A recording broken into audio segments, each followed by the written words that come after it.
बस मेरे को पहले ये बताना है, तुम में से कोई भी जो बता देगा वो पिछला पढ़ा हुआ है। अगर तुम्हें 1,3 या मेटा डाइनाइट्रोबेंजीन से मेटा नाइट्रोनिलीन चाहिए तो क्या रीजन डलेगा? मेटा डाइनाइट्रो, किसने बोला 11th वाले बच्चों में से? हाँ कनिष्क। सर NH4 NH4 होता है सर। हाँ, नाम क्या था इसका रिएक्शन का? बता दीजिए सर। अमोनियम सल्फाइड कह लो था और NH4HS कह लो। क्या नाम था इस रिएक्शन का? Sir, Zinin reduction. हाँ, जिनिन रिडक्शन, जिनिन और सिलेक्टिव रिडक्शन, ध्यान है कि नहीं ये? यस जिनिन और सिलेक्टिव रिडक्शन, ये हमने लास्ट कल खत्म किया था, ये लास्ट यही खत्म किया था ना? Yes sir. अब हमें आज स्टार्ट करना है 61 से। 61 से स्टार्ट करना है आज, सही है? तो नोट करना है 61 से। अब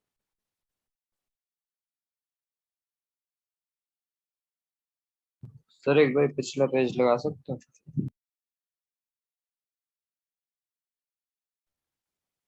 एक मिनट रुकेंगे।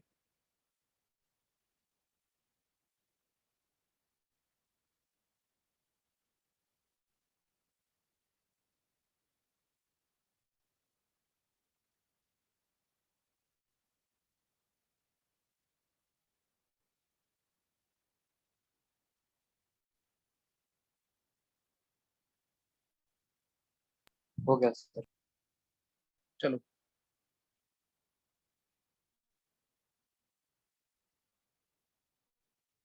नोट करना आगे। देखो, नेक्स्ट कन्वर्जन जो है, अब जो हमें करना है, अब जो करना है 61 से, 61 से नंबर बोलना है जरा, क्या क्या है 61 से अब? Meta nitrobenzoic acid. अच्छा, मेटा पैरा ये वाले है ना, Meta nitro acid. Benzoic acid, फिर पैरा नाइट्रो बेंजोइक एसिड। हाँ, बहुत इंपॉर्टेंट है ये, ध्यान रखना इस चीज का। फिर मेटा नाइट्रो बेंजल्डिहाइड, पैरा, हाँ मेटा नाइट्रो बेंजल्डिहाइड, फिर para nitro benzaldehyde, para nitro benzaldehyde. उसके बाद क्या बोलना जरा एक बार? Sir meta bromo iodobenzene. Meta bromo iodobenzene, एक मिनट बस। मेटा ब्रोमो, ये एक ही टाइप के सारे, मेटा ब्रोमो आयोडोबेंजीन। सर अगला रिसोर्सिनॉल। अच्छा, रिसोर्सिनॉल आ गया यहाँ पे, सब रिसोर्सिनॉल। पैरानाइट्रो बेंजोइक एसिड है, रिसोर्सिनॉल 64 है। वो लिख दिया मैंने, लिख दिया मैंने ऊपर, Meta nitro benzoic acid, para nitro benzoic acid, Meta nitro benzaldehyde, para nitro benzaldehyde. दो मैं बताऊंगा, दो तुम्हें करने हैं। और फिर दो मैं बताऊंगा, दो पैरानाइट्रो। तुम्हें करने हैं। हाँ, वो चेंज हो गया, वहां से टॉपिक चेंज हो चुका है, इसलिए यहीं तक करेंगे पहले।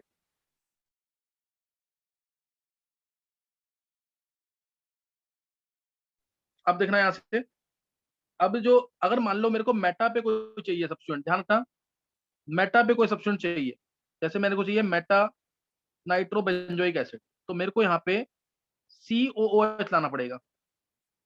COOH, क्योंकि ए ग्रुप होना चाहिए जो मेटा डायरेक्टिंग हो, जिसका -R इफेक्ट हो, तब मेटा पे आएगा। पैरा चाहिए, पैरा चाहिए तो कैसे करेंगे, वो दोनों नोट करना एक बार। मेटा ग्रुप आना चाहिए पहले, मेटा डायरेक्टिंग ग्रुप आना चाहिए जो उसको, इनकमिंग इलेक्ट्रोफाइल को मेटा पोजीशन पे डायरेक्ट करे। जैसे एग्जांपल मैं लूंगा तो और क्लियर होगा। जैसे मेरे को क्लोरोफॉर्म से चाहिए, क्लोरोफॉर्म से चाहिए मेटा, मेटा नाइट्रोबेंजोइक एसिड।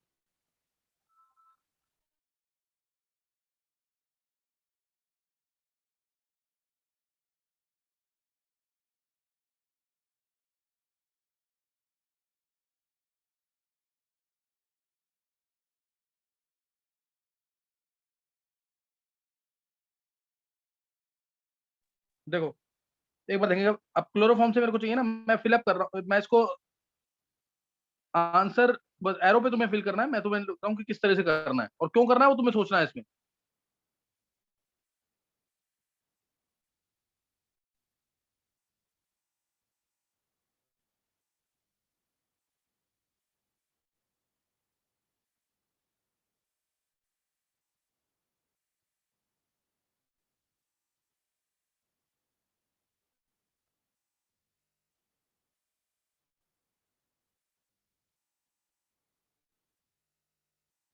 चलो अब ये इसका बताओ आंसर कैसे होगा, फिलअप करना जल्दी से।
हाँ कर लिया सबने।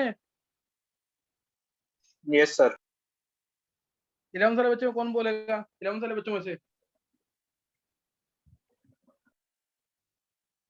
चलो देखो इधर फिर, मुकुल जल्दी से बोल दे। Yes sir.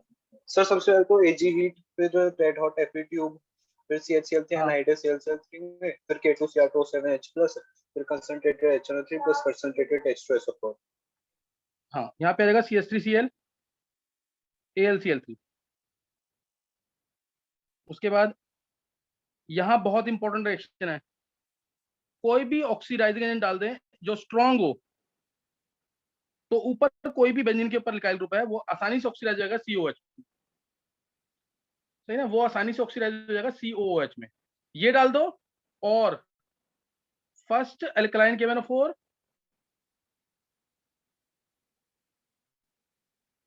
Second dilute H2SO4। सिर्फ एल्कलाइन KMnO4 डालोगे तो COOH नहीं मिलेगा, COOK मिलेगा, फिर इसलिए डाइल्यूट H2SO4 डालना पड़ता है। और आगे अब ये COH बनाया, अब ये मेटा डायरेक्टिंग होता है, इसलिए नाइट्रेशन कर देंगे। अब concentrated HNO3 plus concentrated H2SO4, concentrated HNO3 plus concentrated H2SO4। एक बार जल्दी से इसकी रिएक्शन नोट कर लेंगे, बहुत इंपॉर्टेंट रिएक्शन है इसलिए। इससे देखो जैसे अगर मैं ना, एक मिनट को, जैसे इसमें अल्फा हाइड्रोजन है ना, इसमें अगर मैं K2Cr2O7 डाल दूं H+ एसिडिफाइड पोटेशियम डाइक्रोमेट, ये डाल दूं, या फिर first alkaline KMnO4 second dilute H2SO4, दोनों केस में आंसर आएगा COOH। बस बेंजीन के ऊपर जो भी कार्बन है उसके साथ हाइड्रोजन होना चाहिए, अल्फा हाइड्रोजन होना जरूरी है, तभी होगा ऐसा। मान लो अगर ये भी है तो आंसर क्या आएगा? क्यूमीन अगर है तो आंसर क्या आएगा? टर्शरी ब्यूटाइल बेंजीन है तो आंसर क्या है? हर किसी में डाल दिया मैंने K2Cr2O7H+, K2Cr2O7H+, दोनों में से कोई भी ले सकते हैं, मैं ये लिख रहा हूं अभी। तो बताओ उसमें आंसर क्या आएंगे तीनों केस में?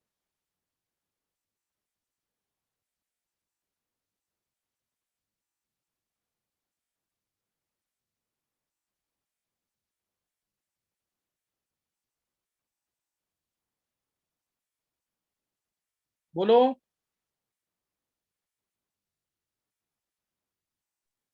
सर स्टार्टिंग के 11 दो सारे में तो बच्चों में से कोई भी, 11 सारे बच्चों में से कोई भी बोलेगा।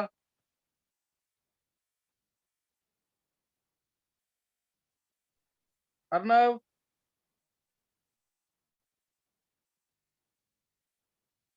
कनिष्क, ऊपर CH3 करेंगे। देखो सर, इसमें आ जाएगा COOH। बस अल्फा हाइड्रोजन होना जरूरी है, अल्फा हाइड्रोजन। कितने भी बड़े ग्रुप हो, अल्फा हाइड्रोजन है तो COH में जाएगा, बाकी सब कार्बन या हाइड्रोजन CO2 और H2O में ऑक्सीडाइज हो जाएंगे, ऑक्सीडाइज रिड्यूस हो जाएंगे इस तरीके से। और ऐसे इसमें भी अल्फा हाइड्रोजन ये रहा, एक है ना क्यूमीन में भी आइसोप्रोपाइल बेंजीन और क्यूमीन, तो इसमें भी बेंजोइक एसिड, अल्फा हाइड्रोजन होना चाहिए सिर्फ इसमें। इसमें वैसे तो नो रिएक्शन लिखना, अदरवाइज ड्रास्टिक कंडीशन में इससे रिएक्शन हो जाती है, इसका ये वाला कार्बन जो है ये ऑक्सीडाइज हो जाता है COH में, लेकिन अभी तो मत लिखना नो रिएक्शन। तो ये क्वेश्चन आया हुआ IIT के अंदर, tertiary butyl benzene does not undergo oxidation with KMnO4 और K2Cr27, तो सिंपल सा answer absence of alpha hydrogen atom, absence of alpha hydrogen atom, इसलिए ये इंपॉर्टेंट है। जैसे अगर मान लो यहाँ पे C3H7 होता तब आंसर क्या आता, अगर यहाँ C3H7 होता तो आंसर क्या आता, कहाँ पे सर? ये रहा ऊपर दिखा रहा है ना फर्स्ट वाले पार्ट में, तो यहाँ पे भी COH आ जाता, आइसोथैलिक एसिड, आइसोथैलिक एसिड, यहाँ पे आ जाता क्यूमीन वाला पार्ट, तो भी आंसर क्या आ जाता, थैलिक एसिड, थैलिक एसिड। कोई डाउट, समझ गया कि नहीं है, कितने भी कार्बन हो अल्फा हाइड्रोजन है तो वो ऑक्सीडाइज होगा COOH, अगर अल्फा हाइड्रोजन एटम है तो वो ऑक्सीडाइज इसमें हो जाएगा COOH में।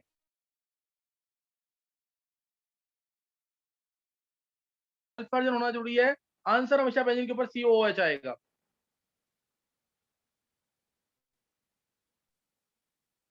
किसी को पूछना है, चलो देखेंगे अब, जो मैंने पिछला सर क्वेश्चन किया है उसको देखेंगे। हाँ बोलो। सर जो सेकंड बैच जो प्रोडक्ट बना उसका नाम क्या है? प्रोडक्ट बना आइसोथैलिक एसिड और दूसरा आइसो मतलब मेटा पे और थैलिक एसिड मतलब ऑर्थो पे, दो COH ग्रुप होंगे, थैलिक एसिड PHTHALIC। चलो ये देखेंगे अब मैंने तुम्हें बता दिया मेटा नाइट्रोबेंजोइक एसिड, पैरा बनाने के लिए क्या करेंगे, पैरा बनाने के लिए क्या करेंगे, अब सर कोई पैरा बनाने के लिए, हाँ CH3 ग्रुप जो है, ये CH3 ग्रुप क्या है, ऑर्थो पैरा डायरेक्टिंग है, इससे पहले नाइट्रेशन करेंगे,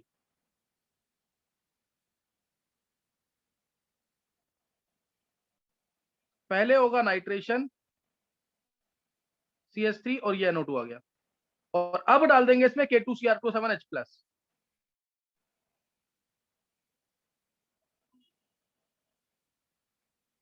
तो इसमें आंसर आ जाएगा para nitrobenzoic acid, para nitrobenzoic acid. कोई डाउट किसी को, किसी बच्चे को कोई डाउट, ग्रुप्स का इफेक्ट जरूर देखना है, ग्रुप्स का इफेक्ट जरूर देखना, ध्यान रखना चीज का, ग्रुप्स का इफेक्ट जरूर देखना है। किसी को कोई डाउट तो नहीं है,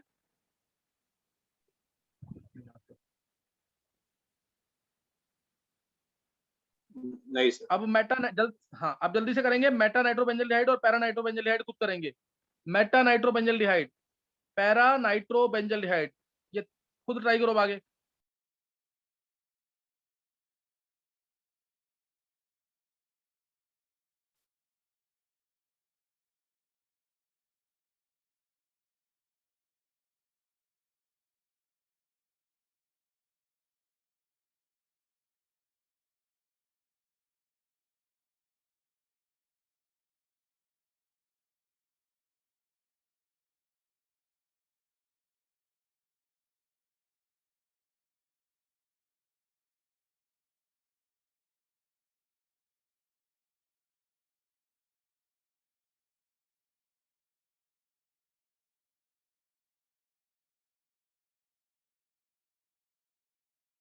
सर हो गया।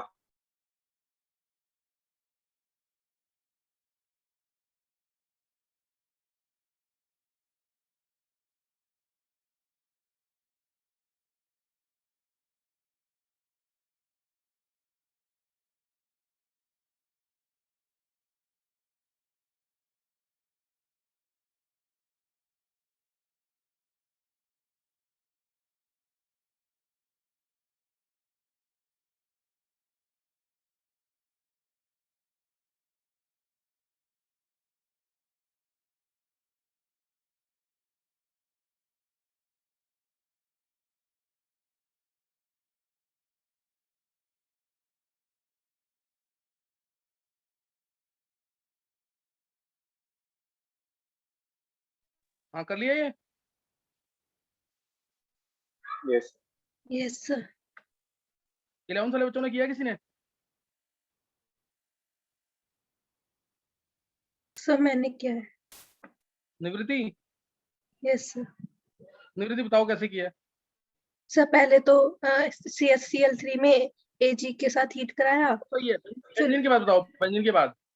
सर बेंजीन के बाद फ्रीडल क्राफ्ट एल्काइलेशन कराई, फिर हाँ। CH3 आ गया बेंजीन के ऊपर, उसके बाद हाँ। H2O और OH माइनस या फिर CH3, पहले CH3CO होल ट्वाइस O और CS के साथ, और फिर H2O और OH माइनस के साथ कराया। हाँ तो बेंजल हेड आ गया। बेंजल्डिहाइड आ गया, फिर उसको कॉन्सेंट्रेट HNO3 और बहुत अच्छे। कॉन्सेंट्रेशन तो पैरा वाला आएगा, पैरा आएगा, मेटा आएगा? तब मेटा आएगा पहले। हाँ बिल्कुल सही है, बहुत अच्छे निवृत्ति। पूरे क्लास में तुमने बताया निवृत्ति, अब तुम देखो यहीं से तुम्हें मोटिवेट हो जाना चाहिए और अच्छी तरीके से तैयारी करनी चाहिए। बहुत अच्छे निवृत्ति। देखो यहाँ पे इसने क्या बताया, इटार्ड रिएक्शन। यहाँ पे इटार्ड रिएक्शन बताई इसने। अभी मैं बाद में, ये 12th वाले कोई नहीं बोलेगा अभी, पहले को बताने दो 11th वालों को। इसमें डाल दिया CrO2Cl2, CS2, second H2O OH ions या H2OH+ या H3O+ भी लिख सकते हैं। तो उससे आ जाएगा बेंजल्डिहाइड। एक तरीका ये बेंजल्डिहाइड लाने का, एक तरीका ये बेंजल्डिहाइड लाने का, दूसरा तरीका नोट कर लिया सबने ये? एक तरीका ये है, कौन सी रिएक्शन है? Etard reaction. इटार्ड रिएक्शन है ये, इटार्ड। बहुत इंपॉर्टेंट है, बोर्ड में काफी बार आई हुई है, इवन IIT एडवांस में पूछी हुई है। दूसरा तरीका, क्रोमाइल क्लोराइड की जगह, क्रोमाइल क्लोराइड की जगह एसिटिक एनहाइड्राइड डाल दो, CH3CO whole twice O, CS2, फिर H2O चाहे। ये भी इटार्ड रिएक्शन है, ये भी इटार्ड रिएक्शन है, ये भी इटार्ड रिएक्शन है। उसके बाद नाइट्रेशन कर देंगे तो NO2 आ जाएगा मेटा पे, नाइट्रेशन कर देंगे तो NO2 आ जाएगा मेटा पे। अब अगर तुम्हें चाहिए पैरा वाला, अगर पैरा वाला चाहिए तो उसके लिए यहां चेंज करना है। पहले CH3 में नाइट्रेशन कर देना, पहले CH3 में नाइट्रेशन कर देना, नाइट्रेशन करने के बाद अब यहाँ पे इटार्ड रिएक्शन लगाएंगे। ध्यान से देखना, अब यहाँ इटार्ड रिएक्शन लगेगी, क्या डालेंगे इसमें? CH3CO whole twice O, CH3CO whole twice O CS2 के अंदर, और सेकेंड H2O OH आयंस या H3O+ लिख दो सिंपली, H3O+। तो उससे आ जाएगा पैरा नाइट्रोबेंजल्डिहाइड, CHO आएगा, ये आएगा CHO। ये दो कन्वर्जन, पैरा नाइट्रोबेंजल्डिहाइड। बस मेटा वाले के केस में एक स्टेप और कम कर सकते हैं। कोई बताएगा कैसे? 11th वाले बच्चों में से मेटा वाले के केस में एक स्टेप और कम हो सकता है, इससे ये डायरेक्ट बन सकता है। Yes sir. हाँ कैसे बनेगा? Sir Gattermann code. CO+HCl anhydrous AlCl3 और CH2 डाल के। इसलिए नेम रिएक्शन देखो, नेम रिएक्शन कितनी बार रिपीट हो रही है हमारे यहाँ पे, इटार्ड रिएक्शन ही 2 बार रिपीट हो गई, आगे भी रिपीट होंगी। इसीलिए बोला था नेम रिएक्शन पढ़ के रखोगे तो यहाँ करोगे ना तो तुम्हें मजा आएगा करने में। अब जैसे निवृत्ति ने बताया आंसर और कोई नहीं बता पाया 11th वाला बच्चा, तो यही डिफरेंस आएगा। जो नेम रिएक्शन रोज रिवाइज कर रहा है, ऐसे ही मैंने तुम्हें बोला रेजोनेटिव स्ट्रक्चर और हाइपरनेटिव स्ट्रक्चर्स डेली भेजो ग्रुप में, कन्वर्जेंस और ये वाला काम, और बाकी रिटर्न वाला काम करते रहो। वेस्पर थ्योरी, इलेक्ट्रॉनिक कंसिडरेशन, हर चैप्टर के फॉर्मूले जो बोला हुआ है, जो करता रहेगा ना उसको 11 ढंग से रिवाइज होती रहेगी, कहीं पे भी एग्जाम दे सकते हो। चलो अब ये 4 कन्वर्जन हो गई हमारी। अब नेक्स्ट है Meta bromo iodobenzene, meta bromo iodobenzene. अब इसके लिए थोड़ा डिफरेंट तरीका होगा, रिसोर्सिनॉल के लिए डिफरेंट तरीका होगा। मेटा ब्रोमो आयोडोबेंजीन सर बोलो। सर जो हमने मेटा नाइट्रोबेंजोइक एसिड बनाया था, वहां से अगर हम रिडक्शन वो LiNH वो 4 डालें तो नहीं होगी रिडक्शन? नहीं बिल्कुल नहीं होगी, उसमें एजोबेंजीन आता है, बहुत इंपॉर्टेंट रिएक्शन है, अभी आगे मेरे कन्वर्जन में आएगी, आगे कन्वर्जन में आएगी, उसमें एजोबेंजीन आएगा। बेंजीन मतलब फिनाइल ग्रुप, फिर N डबल बॉन्ड N, फिर फिनाइल ग्रुप, एजोबेंजीन मिलता है आंसर। ठीक है सर।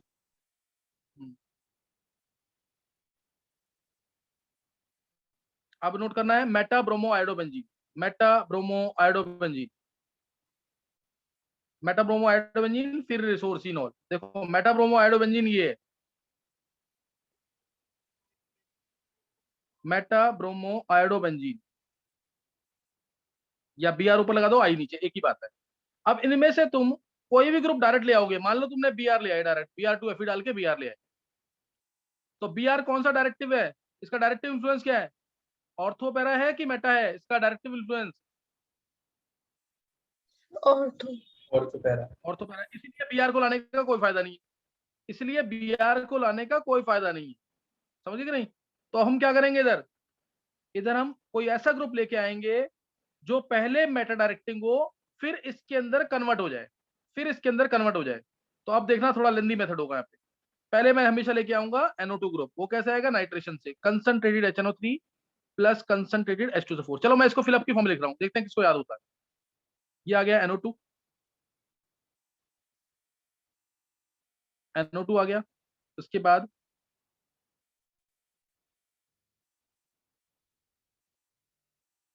Br आ गया, इसके बाद ऊपर से लिखते, थोड़ा जगह नहीं है,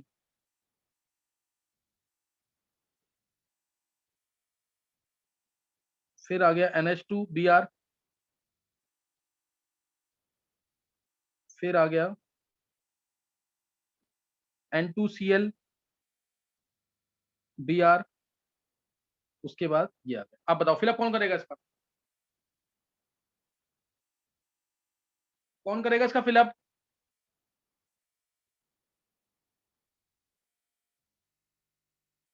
सर मैं बताऊं, हाँ बोलो। सर वहाँ पहले फिर ब्रोमिनेशन कर देंगे, हाँ FeBr3 समीर तो रेजेंट बोल रहे हैं, सर FeBr3 Br2 FeBr3 गलत बोल रहा है समीर, या Br2 Fe बोल, FeBr3 कोई रेजेंट थोड़ी है, Br2 Fe या FeBr3, Br2 के साथ Fe या Br2 के साथ FeBr या AlCl3 भी काम करेगा, या BF3 भी काम करेगा। नेक्स्ट सर SN और HCl, SN और HCl या आयरन और HCl, SN और HCl सर फिर डायजोटाइजेशन reaction, sir NaNO2, sir NaNO2 plus HCl, डायजोटाइजेशन ये कौन सी, ये किसी भी 11 साल बच्चों को पता था क्या, NaNO2 प्लस HCl या HNO2 plus HCl 0 to 5 degree Celsius, ice में डाल के रिएक्शन करते हैं इसको। और कौन सी नेम रिएक्शन थी ये, NH2 से N2Cl। 11 साल बच्चों को पता है किसी को कि नहीं, निवृत्ति, डाइजोटाइजेशन रिएक्शन थी कि नहीं नेम रिएक्शन में, डाइजोटाइजेशन, यस सर। यस फिर याद नहीं है अभी, सर, अभी 9th लेक्चर तक ही वो है। तो उसको खत्म करो। डाइजोटाइजेशन रिएक्शन है ये, रोज लिखो रिएक्शंस को, ये भी मैं कम से कम 10 बार यूज करूंगा। डाइजोटाइजेशन, डाइएजोटाइजेशन रिएक्शन, एनिलीन से benzene diazonium chloride, diazotization reaction है। फिर उसके बाद क्या करेंगे, के के साथ फॉर्म करेंगे, के साथ फॉर्म करेंगे,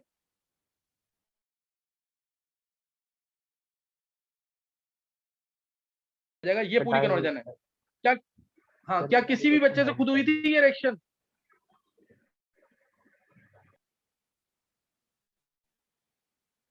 क्या किसी बच्चे से खुद हुई थी रिएक्शन ये, नहीं हुई, इसका मतलब समीर छोटी छोटी गलतियां हुई हैं बीच में। चलो नेक्स्ट अब है रिसोर्सिनॉल, ध्यान देंगे। नेक्स्ट करेंगे रिसोर्सिनॉल।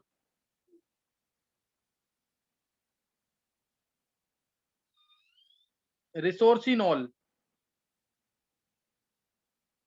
देखो रिसोर्सिनॉल कैसे होगा, बेंजीन के ऊपर OH OH मेटा पोजीशन पे, ये है रिसोर्सिनॉल। देखो OH OH, दोनों OH एडजेसेंट है, यानी ऑर्थो पोजीशन पे है, तो उसका नाम क्या होता है, कैटकॉल। और अगर पैरा पे है तो क्विनॉल, और मेटा पे है तो रिसोर्सिनॉल। ये सारी कन्वर्जेंस होंगी, ये सारी कन्वर्जेंस होंगी इसके अंदर। अब NO2 आ गया, अब ध्यान देंगे बेंजीन में एक्सेस में डाल देंगे HNO3 और H2SO4, तो क्या बनेगा, अगर ये एक्सेस में डाल देते हैं तो, अगर ये एक्सेस में डाल देंगे क्या बन जाएगा, सर 2 जगह NO2 आ जाएंगे। दूसरी जगह कौन सी होगी, दूसरी जगह कौन सी होगी, सर मेटा। बहुत अच्छे निवृत्ति, मेटा होगी, क्योंकि क्योंकि NO2 ग्रुप क्या है, मेटा डायरेक्टिंग। तो यहाँ तुम ये भी लिख सकते थे, या वेपर्स की फॉर्म में डाल दो HNO3, फ्यूमिंग HNO3, उससे एक्सेस में ही होता है एक्चुअली, तो NO2 यहाँ पे भी आ जाएगा। एक्सक्यूज मी सर, इसके बाद डाल देंगे हाँ बोलो। सर डायजेटाइजेशन रिएक्शन नहीं थी, एक रिएक्शन में बता सकते हैं please? डाइजेशन नहीं है, नहीं तो सर, शायद से नहीं है वीडियो में। सर कौन से लेक्चर में होगी अंदाजा बताना, 12th वाले बच्चों को पता होगा डायजेटाइजेशन कौन से लेक्चर में है। नोट बनवाए थे उसमें तो है। तो मतलब तो 11 लेक्चर लेक्चर्स पूरे होंगे, देखे हैं मैंने, तो उसमें तो नहीं थी। सर वो वीडियो में नहीं सर थी, वो आपने वैसे करवाया। लेक्चर में नहीं थे, आपने पहले क्लास में करवाए थे। अच्छा चलो एक बार फिर, ये डाइजेशन, ये सैंडमियर गेटरमान रिएक्शन है कि नहीं, सैंडमियर रिएक्शन। नहीं है सर नहीं यस सर, सर, ये भी उसी नहीं। के सर एक ये एल्डोल समी एल्डोल के क्वेश्चंस करवाए थे, तो उसमें यूज हुई थी ये लेक्चर्स में ही। नहीं नहीं, एक बार ये कशिश मेरे को, ये कशिश मेरे को बताओ तुम, ये सैंडमियर गेटरमान डाइजेशन और ये उल्मान, नहीं उल्मान तो होगी, ये रिएक्शंस हैं कि नहीं, सर उल्मान तो है। है। उल्मान यस की सर बात है नहीं कर ये। रहे। चलो भी देख, मैं बता दूंगा तुम्हें, भी नोट कर लो बस, NH2 को N2Cl में बनाना है तो होती है रिएक्शन। तो ऐसे NH डाल देंगे या आयरन HC डाल देंगे तो NH2 आ जाएगा, NH2 फिर उसके बाद इसमें डाल देंगे, डाइजोडाइजेशन लगाएंगे NH2 को N2Cl बनाने के लिए। दो H वाले एसिड याद कर लो, ऐसे दो H वाले एसिड, HNO2 प्लस HCl या NaNO2 plus HCl 0 to 5 degree Celsius, तो दोनों बन जाएंगे N2Cl BDC। और उसके बाद इसमें एसिड हाइड्रोलिसिस करेंगे H2OH प्लस, तो दोनों N2Cl हटके OH हो जाएगा। तो ये है रिसोर्सिनॉल, ये इसका एक तरीका है। इसका मैं दूसरा तरीका भी बता रहा हूँ, वो NCERT में भी दे रखा है, तो ये बोर्ड में भी आ सकता है, OH रिसोर्सिनॉल। ये दूसरा तरीका जो है बोर्ड में दे रखा है, NCERT की बुक में दे रखा है, उसको देखेंगे कैसे करना है। नोट कर लिया ये, और यहाँ पे ये डाइजोडाइजेशन यूज हुई है,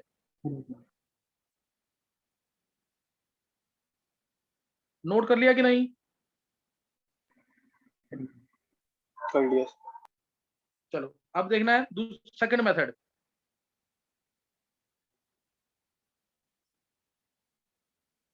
सेकंड मेथड देखो,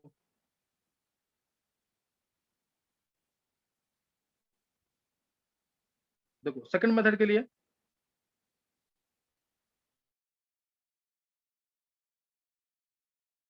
H2SO4 या सल्फोनेशन करेंगे एक्सेस में, कंसंट्रेटेड H2SO4, ध्यान से नोट करना सारे रिएजेंट्स, कंसंट्रेटेड H2SO4 डाल दो एक्सेस में, या फिर फ्यूमिंग, देखो फिलअप में कुछ भी आता है पेपर के अंदर, फ्यूमिंग H2SO4 डाल दो। थर्ड मोस्ट इंपॉर्टेंट, एनसीईआरटी में शायद यही दे रखा है, ओलियम H2H2O7 डाल दो, तो SO3H आएगा। साथ में अब ये डायरेक्टिव इन्फ्लुएंस क्या है इसका, SO3H का डायरेक्टिव इन्फ्लुएंस क्या होगा, ऑर्थोपैरा की मेटा,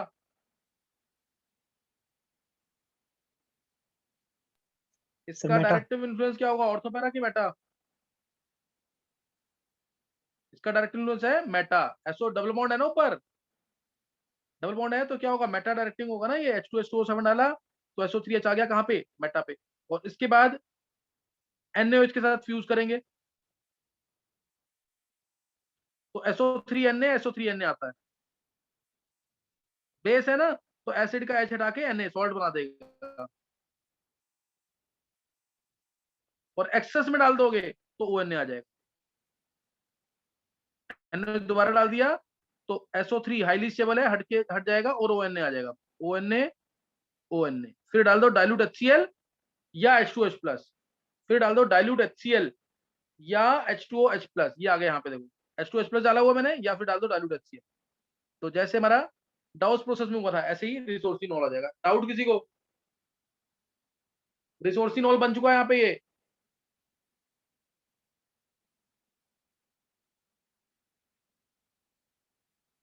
इलेवंथ वाले बच्चों ने नोट कर लिया है।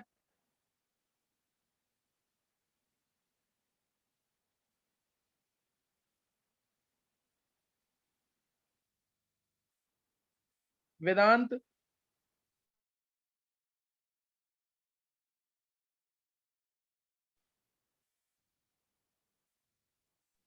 नहीं सर, आ रहा है। आ रहा है समझ? तो जितना समझ आ रहा है ना उतना 70-80% समझ भी आ रहा है ना, तो नोट करना जरूर। ये सर समझ तो सारा आ रहा है, वो याद नहीं होता। हाँ, याद कुछ नहीं होता, बाद में कर लो जब तेरे को टाइम मिलेगा, लेकिन बाकी बच्चों को जरूर करना है काम, बाकी बच्चे कोई छोड़ेगा नहीं इस काम को। जैसे निवृत्ति कर रही है ना, इस टाइप से करो तुम। देखो निवृत्ति, मतलब ये लगा लो स्टार्टिंग में मैंने मना कर दिया था इसको पढ़ाने से, लेकिन इसने इसने बहुत ड्रास्टिक चेंज आया है। शिखा है, निवृत्ति है, ये बच्चे बहुत अच्छा ही कर रहे हैं। बिल्कुल एवरेज बच्चे थे और एवरेज स्कूल से पढ़े थे, लेकिन अभी ये बहुत अच्छा कर रहे हैं, बहुत मेहनत कर रहे हैं दोनों ये। नेक्स्ट, अच्छा अब ये दोनों हो गई कन्वर्जेंस। अब एक दो रिएक्शन जल्दी से नोट कर लेंगे। जैसे मैंने SO3H वाली रिएक्शन है, बेंजीन में अगर मैं डाल दूं H2H2O7, ये नोट कर लेंगे। बेंजीन से फिनॉल, बेंजीन से फिनॉल, ये भी एक तरीका है। तो पहले आया SO3H, SO3H आया, फिर मैंने डाल दिया NaOH के साथ इसको फ्यूज किया, मोल्टन फॉर्म में NaOH डाल दिया, तो ये आ गया SO3Na। फिर इसमें मैंने NaOH दोबारा डाला, तो SO3 स्टेबल होता है इसीलिए अलग हो जाएगा और आ जाएगा ONA।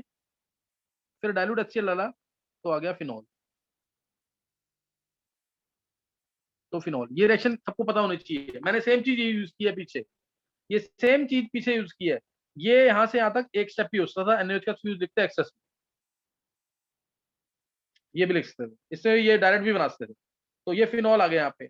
नोट कर लिया सबने? नोट कर लिया है?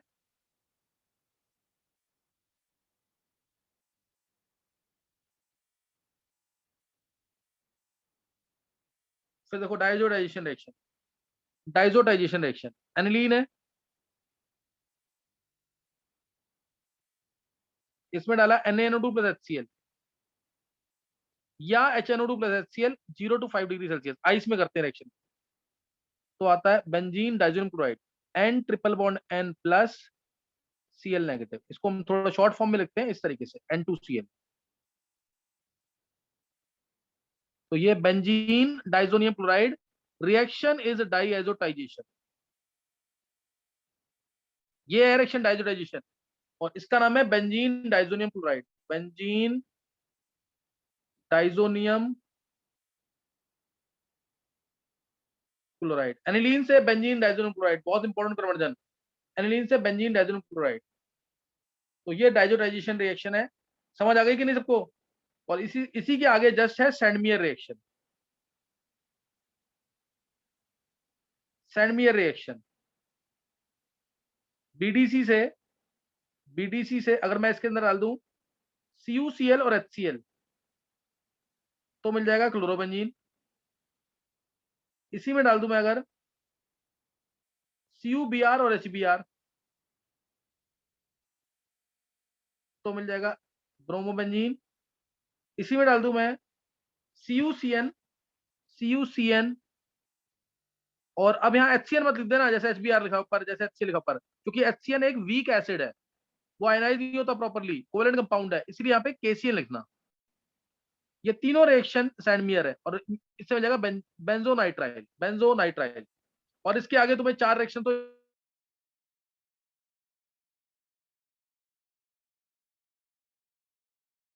आती है एक्चुअल में, कि एनिलीन से बनाओ बेंजोनाइट्राइल या एनिलीन से बनाओ बेंजोइक एसिड, एनिलीन से बनाओ क्लोरोबेंजीन, एनिलीन से बनाओ ब्रोमोबेंजीन, एनिलीन से बनाओ बेंजोनाइट्राइल। तो ये सैंडमियर रिएक्शन है। ये कौन सी रिएक्शन है? सैंडमियर। नोट कर लिया है? नोट कर लिया है? Yes, sir. और अगर इसमें ध्यान देना, सैंडमियर चेंज हो जाएगी गेटरमान में। कैसे चेंज हो जाएगी? अगर हम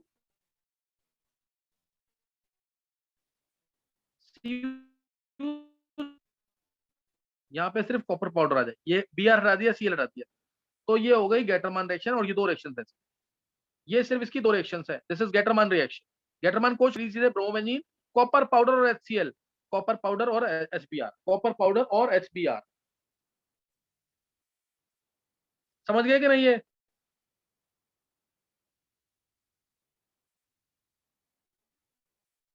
समझ आ गए कि नहीं? Yes. तो ये दो रिएक्शन खत्म हो गई हैं। और इससे ध्यान देना इधर, बहुत इंपॉर्टेंट है, अगर इससे मेरे को चाहिए बेंजीन तो H3PO2Cu+ तो बेंजीन आ जाएगा, बहुत इंपॉर्टेंट। या इथेनॉल, ये इस बार आया था नीट में, इथेनॉल डाल दोगे तो भी बेंजीन आ जाएगा, और इथेनॉल लिखा है, और इथेनॉल, और या फिर इसमें के साथ वार्म करेंगे तो आयोडोबेंजीन आ जाएगा। फिनॉल के लिए H2H+ डाल देते।